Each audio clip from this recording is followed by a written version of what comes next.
As someone with a high anxious attachment style, I'm gonna stop you right there. You know what I hear when I hear that?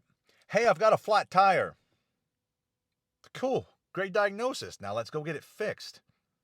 Labeling is only good in so much as you actually use that as a means to get something worked on. Saying you got a flat tire is great. You know the issue, you know the ramifications of not solving that issue. You're going to have a pretty bumpy ride. This is not unlike saying, "Hey, I've got this attachment style. I've got this label. I've got that label."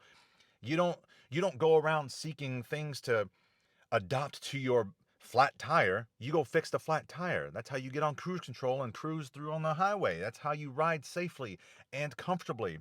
This is not unlike emotional flat tires here. Great.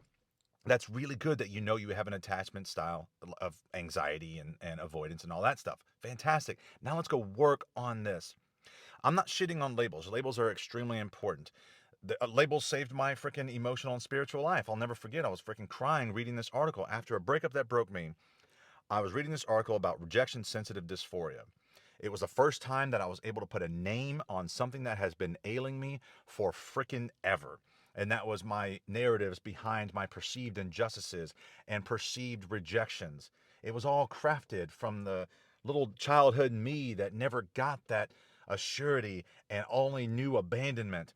That's that's what I had to heal. And I'll grant you, I don't think I would have healed that had I not had that label. Labels are fantastic, but when you're walking around saying stuff like, "Oh man, I'm just a hot mess, people pleasing INFJ type 4, anxious attachment style, and I hate math." Like, cool, you just explained your prison walls in exquisite detail. Now let's work on that door. Labels, again, I'm not shitting on labels. They're great, but only if you use them for the work that needs to be done. Otherwise, you're just clinging to them for another piece of a source of identity in order for you to feel purposeful and meaningful and to give yourself some explanation, even if it's a crappy one.